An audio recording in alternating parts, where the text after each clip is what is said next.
a little more clear on the phone. Stop there. I have to stop there. So the hand is forward, and you have the right projecting to the side. Okay. Now, as this is happening, the weight is on the left hip, and you are actually essentially the attempt is like connecting this left right down to this hip. Okay. You're able to see my pointer, right? Yes, yes. Okay. So essentially you connect this hip with here. So essentially like whatever energy, like all the tension of these tendons, like what is a kinetic, what we can refer to as a kinetic chain. So that is like something that in the Tai Chi circles they talk about. So you have the heel, and you have the knee, and you have the hip, and you have the spine. Okay. This shoulder, and all the way to the wrist here.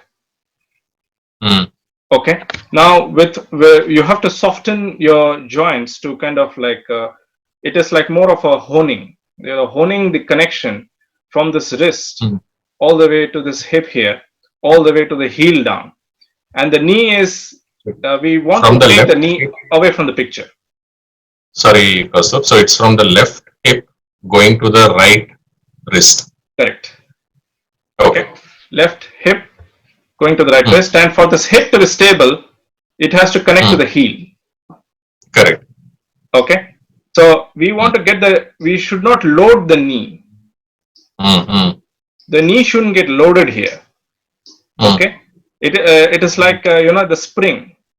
You have a leaf or you have a like sort of a toothpick. You press it from either ends and it bends, kind of thing. Okay. So that is what this flexing hip and this heel here would achieve. And you have to connect the heel and the hip with practice. And then like you with the relaxed upper body, the shoulder gets connected to this hip. Okay. And then there's a projection to the right side. And even this wrist is also connected to this. It's this this wrist is actually connected to the other hip. Okay, but this is not like it is like very mild, because like there is no weight on this side of the hip.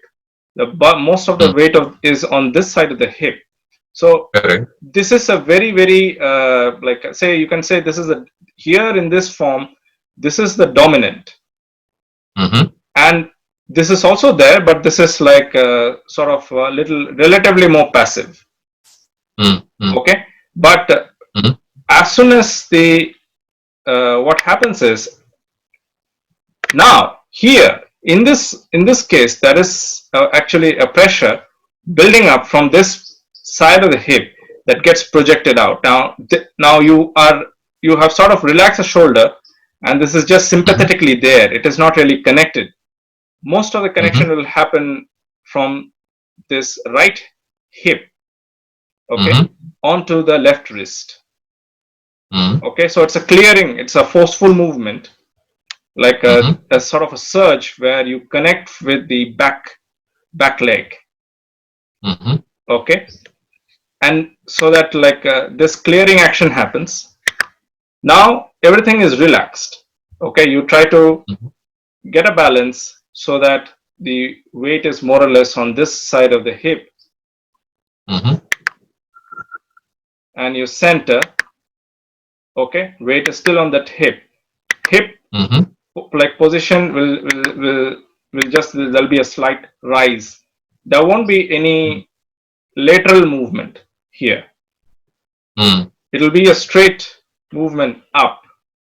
Okay, and here this hand is really to ensure that the weight continues to be on this hip. Okay, because you have a leg on one side and you have a hand on one side. Okay, and there will be a sort of a leaning spine. Okay, to ensure that if you take this cut, this pretty violent here, you sort of slice this person here. Okay, and the weight on this half and this weight in this half has to be the same, and with respect to like this hip as the, say, the fulcrum or the point of balance. Okay, so you do not have, if you do not have this hand, you have to, you will be leaning too further to the left. Okay, that is not something that we want to achieve. In Tai Chi, the kicks are like you are fairly upright in comparison to other martial arts.